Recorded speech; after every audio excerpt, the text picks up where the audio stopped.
Has the Utah football program become a top 10 one in college football? We're talking about it on today's Locked On Utes. You are Locked On Utes, your daily podcast on the Utah Utes. Part of the Locked On Podcast Network. Your team every day.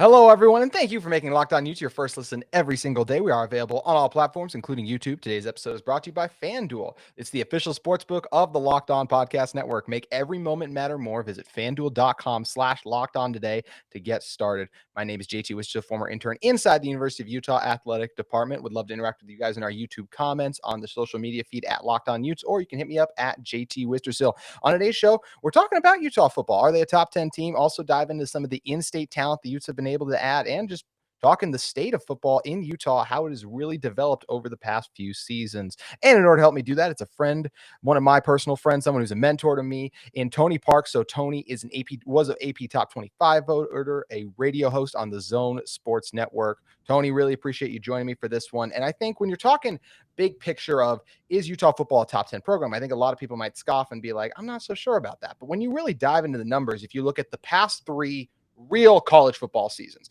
I'm excluding the COVID season.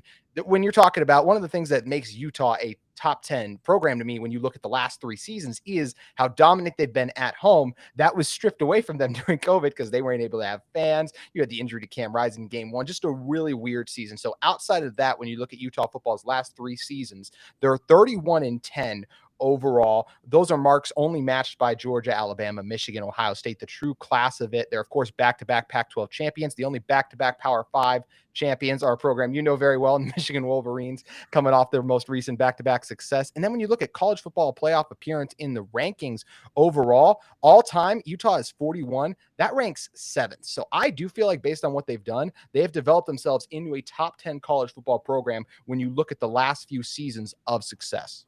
Oh, I don't think there's any doubt. They're right on that border at very least, right? Like, it's not laughable to consider this a top 10 program. Now, when you say top 10 program, people would immediately think you're claiming they're going to be top 10 every single year for the rest of eternity. And that's not what you're saying. What you're saying is the way that they are operating right now is one of the 10 best programs in college football. And I think this past season, there's a couple seasons to look at where I think this really plays out. First of all, let's talk about that COVID year real quick. The way it started out, I remember I was doing public address announcing for that game against USC in an empty stadium, and they get soundly beaten by a team in USC that was better than they were. I mean, they were starting over in a number of different areas. There were all kinds of bizarre unknowns going into that whole thing. And if you look at the way they played then, and then methodically as they played the rest of the season, they didn't just get better, they got monumentally better. And we all know the heartbreak of Ty Jordan at the end of that season. But I remember thinking, this is actually some tremendous work by a coaching staff to develop leaders. You could see Devin Lloyd taking another big step. Clark Phillips started to really kind of jump out. You know, like you started to see this like budding ability of a number of players. The O-line got a lot better. You know, even quarterback play was less dangerous, if you will, in terms of some of the big mistakes that were being made. What happens with Utah football is wherever they are to start, and sometimes they haven't started well, like, say, the 2021 season. Last two seasons. They get incredibly better as it goes along. And so the mistake that gets made a lot of times in college football is the team starts off and then everybody goes, well, copy, paste, copy, paste, copy, paste. That's what they are. And with Utah, it's never been the case. And so when you look at top 10, I think this past season was as great a job as Kyle Whittingham's ever done when you talk about the reflection of a program. The way they started, we know, wasn't the way that they wanted to. And then the way they finished was amazing. But all in the middle of that, key injuries, even to players that were still playing, by the way, vital losses to the roster the year before that they did not replace. They did not replace a game-changing linebacker with a game-changing linebacker. They did not have that. So they had to find different ways to win. You had a running back situation. I don't know exactly how else to describe that. But then you had a guy who was supposed to be a quarterback jump in at running back, and man, did he look good. And Quinton Ganther did a great job of that. And at the end of the season, you went into a Pac-12 championship game, and we all know the lucky breaks they got. And by the way, that happens in this sport sometimes. Yeah. Well, that was out of their control. What was in their control was on a huge stage with USC having more to play for, by the way, in terms of playing for a playoff spot. You didn't just beat them. You got behind and then soundly took over the game and made them tap out. You just brutally manhandled them the rest of the way. Like, that doesn't just happen, people. Like it doesn't just happen. So when you say, yeah, is this a top 10 program? They're right at about 10 as a program and the way they function. And this was a year they never should have won the conference because they took a step back. They had the injuries. They had the weird scenarios. And the rest of the conference, especially at the top, they were not as bad as they were. They took a huge step forward in the middle and the top. This should never have been a season where they went to the Rose Bowl. It was disappointing they couldn't win it. But they never should have been there. If you look at the formula, and it takes great culture within a program, coaching, leadership, all that stuff we talk about, that avoids a season like that from becoming this 8-4. Oh, well, you can't always do it every year. So, yeah, I put them top 10. The big thing that people want to know is, okay, well, how do they take this next step? How do they, JT, and you've been around the country and been around a number of different conferences. This next step is brutally tough, man. It's a whole nother animal. So I think big tip of that to Kyle Whittingham, what he's done with that program. And I think they are of that top 10 caliber you speak of. And that is the biggest reason, Kyle Whittingham, right? When you talk about the culture and everything he's been able to do, just guiding this team through the transition from the Mountain West coming into the Pac-12, it's been a masterful job. To me, he is the reason this team is in this position for the culture, the level they've recruited at. And in terms of level of recruiting too, I don't mean recruiting classes. I mean, looking at guys where it's like, he's got a lot of potential. He's got high character. We want to bring him into our program. It's why they've been able to add these guys and really transform. Guys like Devin Lloyd, Brant Keithy, they were not sought out by these ton high-class Alabamas of the world. No, Utah's able to find the diamonds in the rough, bring them in, and really transform and recruit them. And it's been amazing to watch what Kyle Whittingham has done and the way he's led this program. He's truly one of the best coaches in college football. Well, I don't think there's any doubt about that. I mean, JT, and look, the other part that people really forget is Devin Lloyd, to me, was the first indication that this program was not just, a really good Pac-12 program, but it was starting to become very elite in their conference. If you remember right, it was Manny Bowen,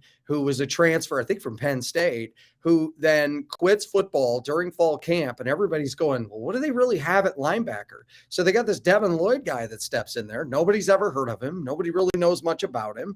You can't really give a prediction on what you think he's going to do because it's so unknown. Well, he just goes out there, and he was all conference that year. And I'm thinking, wait, you brought in a guy that was supposed to be a pretty solid game-changing linebacker, and all of a sudden he quits football. This next dude jumps in and becomes all conference. Now, everybody likes to do this whole next man up mentality. Well, you can say it all you want. Of course, nobody's going to play with 10 players. So the big thing now becomes, is the guy ready to go out and produce and perform based on the system, the culture, and what you have in place? Utah has proven more than any Pac-12 program, without any of a doubt, in the last handful of years with consistency, that their program doesn't just have players that can just jump in. They're ready to mentally consume the game, process the game, and be prepared to go out and be successful. I thought another indication this past year, real quickly, was the Washington State game on the road. This will be one of the most forgotten wins in Kyle Whittingham history. But your starting quarterback, 30 minutes before the game goes, by the way, I can't go. Yeah. Now, people do not understand the emotional safety for a leader to go to a head coach at this level of competition and say, I'm going to be emotionally trusting and honest to let you know I can't play. This was actually great leadership from Rising. Yes. But this was a program that opens the door to say, if you're not going to give us the best chance to win, you can be honest with us. The warrior mentality is, well, if they don't believe they should be out there, they shouldn't be the starting quarterback in the first place, and to go push the envelope and to go show that you're a leader and then hurt your team by a poor performance. Yep. Instead, Rising does that. Barnes steps in. They win a game. They didn't even need to play perfect. But if Rising plays, maybe he has a poor game and they lose. It's those things right there that are indications of such a well-rounded program.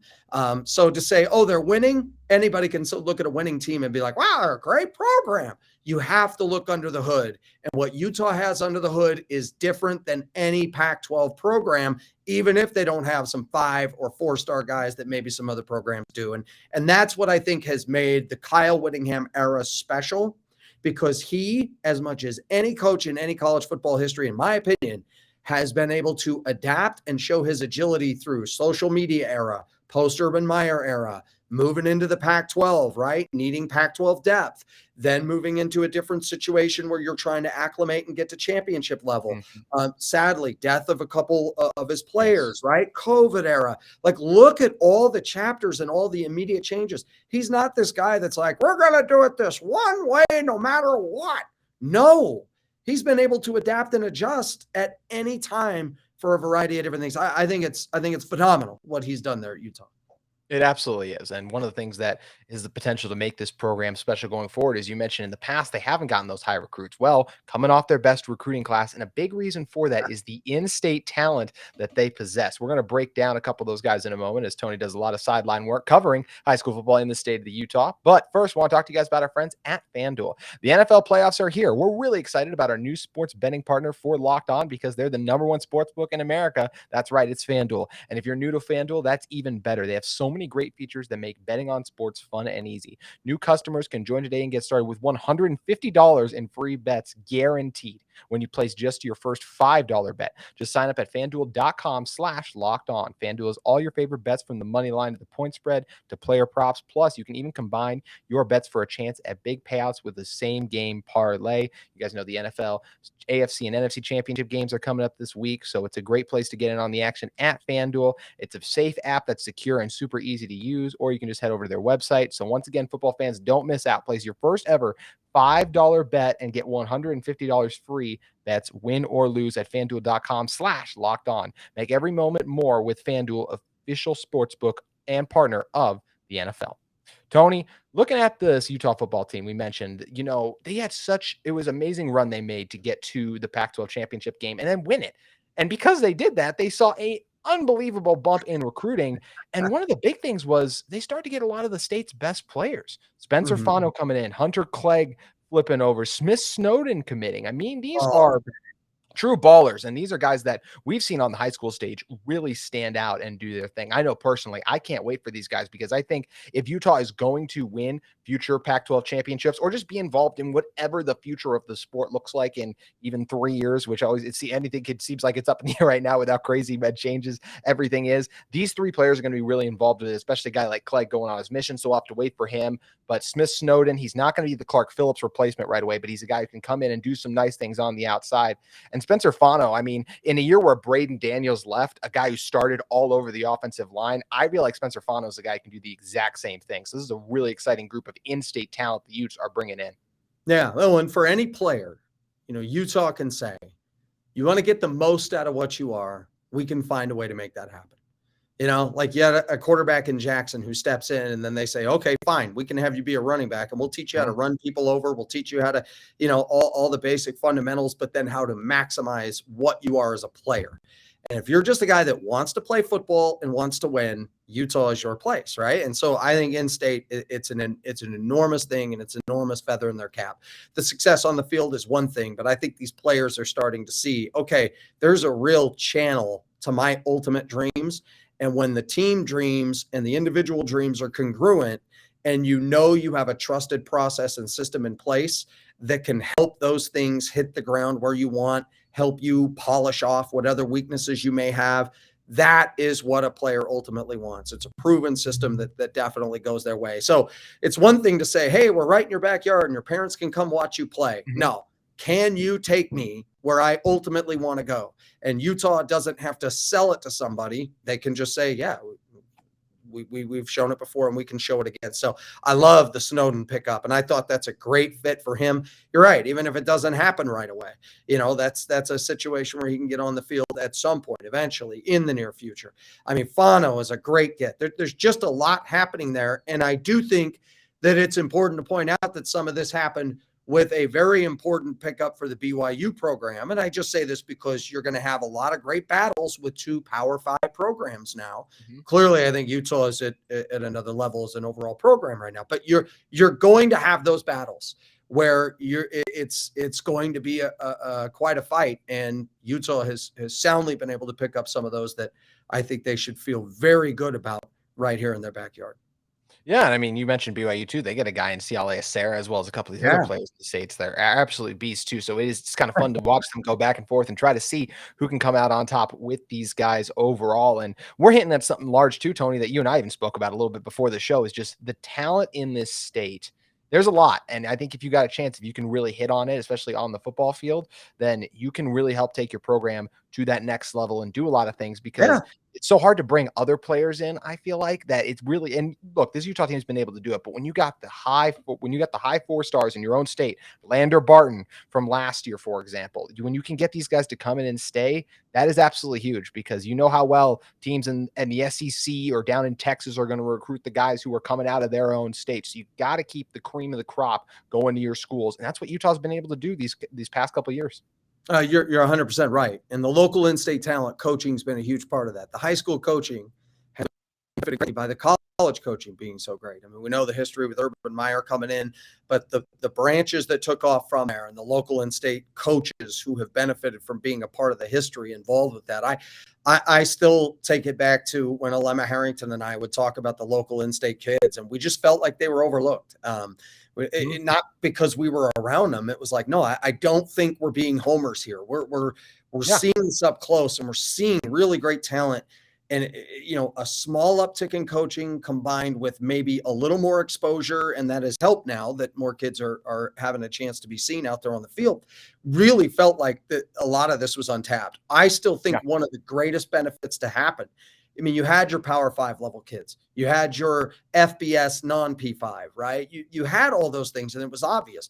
I could not believe how overlooked a lot of FCS talent was right here in this state. And I think Jay Hill going to Weber State, I thought, you know what? He's going to start identifying some FCS kids that would normally be overlooked. And so he was huge in that way. I mean, it's great to see this happen. So now Utah to benefit from that. I mean, having it all come full circle, it's truly special. And I've been a fan of Big Ten football, and usually, when Ohio State's rolling, everyone else is playing for second. And then Michigan will be up and down. But when Ohio State's at their optimal level and they're coached at an optimal level, they kind of wait their turn. And then when Michigan's coached at an optimal level, a number of other programs wait their turn, right? And you kind of have this understanding of who is what.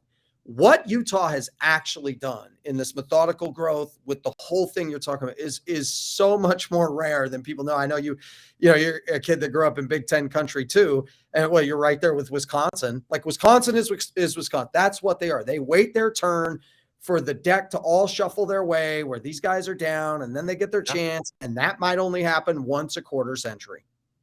Maybe. Otherwise, it's 7-5, 8-4, beat Minnesota. Hey, let's try to get by Michigan. And it's kind of what it is. And there's a lot of programs in the Pac-12 in their history that have had that. So for Utah to do it with the way they've done it and with the homegrown stuff, it's special. And it's great to see. And so now looking forward at what's happening, I love also when they expanded the playoffs, there's a number of programs that I think we're going to benefit. And so now Utah, who's been to back-to-back New Year's Six games, and I know they're Rose Bowls, now they're going to go to playoff games where these are elimination games, where going up against a coach who doesn't have players sitting out, with guys with a chip on their shoulder, who have major money on the line with the draft possibly coming up, who may feel that they were overlooked in a conference. Like Kyle's teams thrive on that stuff. I don't know if they're going to bring a natty to Salt Lake City, but I'll tell you what, they're a team that when the playoffs come around, if they stay in this top 10 caliber, they're always right there for a postseason, whether it's an at-large or winning the conference. So it's fun because now we get to see these programs in an elimination situation, not a consolation game. And I think that changes the complexion of everything.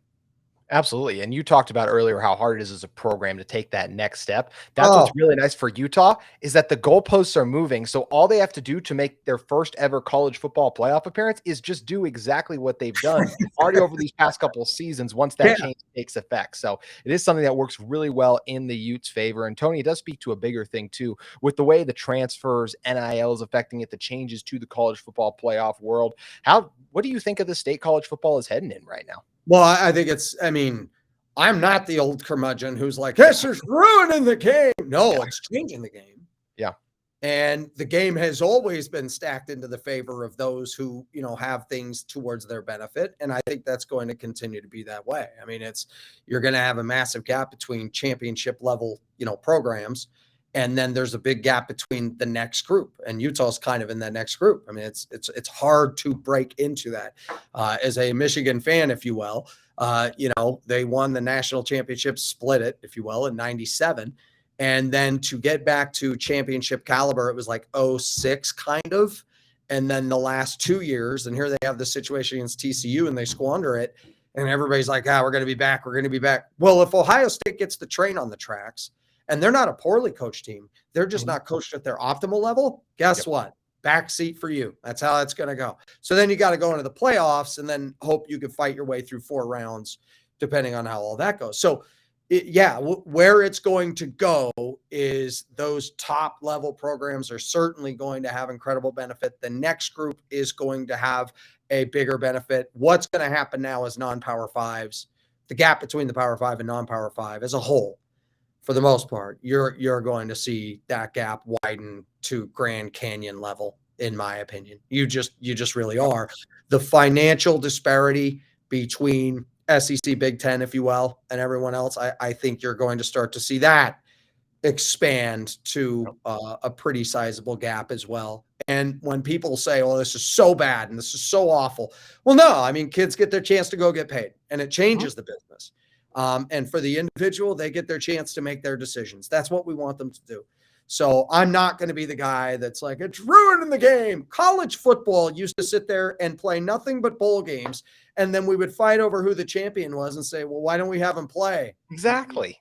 Nah, there's a true national champion. Really? Really? You have to go perfect. Oh, and all conferences are created equal? Like what? So we're actually... I don't think we're moving a horrible place. No. The college is promising kids things and lying about it. That's their own individual problem. That's their own. Yeah, that's the other part that happens there. But the business as a whole, you're going to see disparity in terms of some inequality in terms of who has the advantages and the disadvantages. That's the way college football has always been. And so you would need a major different kind of overall. I don't think NIL suddenly is the new disparity in competition for college sports. Yeah, there's a lot of change, but as you mentioned, a lot of them positive too. I mean, that's the thing where I think there's been a couple of years where it's like, oh, well, so-and-so should have played. Like this year, I think everyone was like, well, Ohio State and Georgia, that was the national champion. But it's like, well, Michigan beat Ohio State. So like, why did they just because they didn't perform up against TCU, they didn't deserve a chance they weren't one of the best teams like that? That doesn't make any sense. And there's all these years like, I remember there was one year LSU, Ohio State, and I want to say it was Clemson or maybe it was Alabama. Either way, there was like 3 undefeated teams at the time. And it's like, let's go to the old way where one of those teams gets left out. That doesn't make any sense. So I'm totally with you, and I'm really excited about that. It is kind of growing and expanding. And Tony, another thing that's really kind of grown and expanded is, as we've kind of talked about a lot, we talked about how Utah football has been on the rise these past few seasons, the in-state talent, and because of that, you mentioned Weber State a little bit earlier. I know you do a lot of work with them too, play-by-play guy for their basketball teams and for the Big Sky Conference basketball tournament as well. But looking at Utah State, what they've been able to accomplish, we mentioned BYU as well. Not just high school football in the state of Utah is kind of underrated, but in general, the state of Utah, and yes, they took a little bit of a step back this year. Obviously, 2 years ago is when everything kind of like boomed, and it was like, look how successful all these kind of teams were being and everything. But it really does feel like the state of football in Utah on the collegiate level is in a really good place. No, it certainly is. And BYU going to the Big 12 is great. And how they compete and contend with all of that is going to be interesting, especially with a couple programs leaving, right? Like, what is the conference actually going to be? That I think is up there because BYU is a non-Power 5. They weren't a G5, but they were a non-Power 5 independent. And then you have you got a group of G5 teams kind of coming in there. So it's not quite like what the Big 12 was before. I'm interested to see as a whole what that conference is going to be like. But Kalani, what's weird is when he started there at BYU, I wasn't critical to how he played the P5s. I think he had like a 4-4 window, which was impressive when you looked at some of the disparity and resources that he was going up against. Yeah. But he had a 7-11 stretch against the G5 where I said, no, that can't happen. Well, he flipped that and dominated that for a bit and then competed well against, P5. So the big thing is you're not going to have these elite years all the time. Yep. I think that's what makes it impressive with what Utah has done. So, with Utah State, the fabulous year 2 years ago, not so good last year. You look at Matt Wells and his history. Boy, he had, a dark year there that wasn't good. A 6-7 climb back where they lost some close games, and then they were 11-2, and he's off to Texas Tech. So, like you're going to shuffle the deck enough times and get a variety of different results with different programs. But overall, it's not like we're looking at a 2-10 dumpster fire in Logan, and we're not looking at, BYU screaming and yelling about how independence is keeping them from ever competing. And, there's some good things happening. It's all moving a positive direction. And I like that we don't have to sell that. It legitimately is. And I thought the coaching hires there at BYU were really great, especially moving into something like the Big 12. And obviously like Utah's sustainability on just being what they are and who they are. No, it's remarkable what's happened. Really is amazing to see. It's going to be fun to see how it all plays out. It's just unfortunate it's so far off, but we got a lot of time to talk about it and makes it fun to break it all down. Tony, really appreciate you coming on with us. If you guys want to follow Tony on Twitter, make sure you guys head over and give him a follow at Tony Parks 801. And Tony, if people want to hear more of you, where's the many places they should be tuning in? Yeah, I'll be filling in on ESPN 700 quite a bit from here and there, play-by-play with the Big Sky Conference, a lot of times on ESPN+. Enjoy calling the action with the NBA G League, play-by-play there with the Salt Lake City Stars. There's a lot of fun stuff happening during the high school football season. I love being a part of the broadcast there with Dave and Alema and everything we do at KJazz and KMYU, and to kind of bring the special stories and the insights on players who, are ready for the next level. And for some kids that if it ends there, we put a bright spotlight on them too. And I love that. And then before you know it, man, I'll be back at the ballpark and we'll be doing fun things at Smith's Ballpark for all the great fans out there when the weather gets good. So me, man, year round, whatever sport's going, I'm all over it and love to be a part of it. And last but not least, 49ers and the Eagles, go with the under. And if it doesn't work out, you can blame JT. So, and then that's how we'll go from there. So love being a part of the show. And thanks for having me on, man. It was great, Tony. We appreciate locking you down. And as Tony mentioned, if you guys want to bet on that just one last time, don't forget, head over to FanDuel. Also, if you guys are in the market for a second listen every day, make sure you guys check out the Locked On College Basketball podcast. Experts Isaac Shade and Andy Patton bring you everything you need to know on and off the court. Plus, you can hear from big-name experts, coaches, and players throughout the basketball landscape. Locked On College Basketball, available on YouTube and wherever you get your podcast. Once again, big thanks to Tony Parks for joining us. We're going to have Joe Cravens, former Utah coach, on the pod tomorrow. Oh, yeah. Utah basketball. Someone Tony knows very well. My guy, I can't wait for it. He always said, you ever try to nail Jell-O to a tree? That's what it's like working with Tony every day. I tell you, he'll have all those fun things coming out. So I look forward to that listen. There are a couple of those similar lines. I can tell you that already. Make sure you guys tune into that one tomorrow. And once again, thank you for making Locked On Utes your first listen every single day.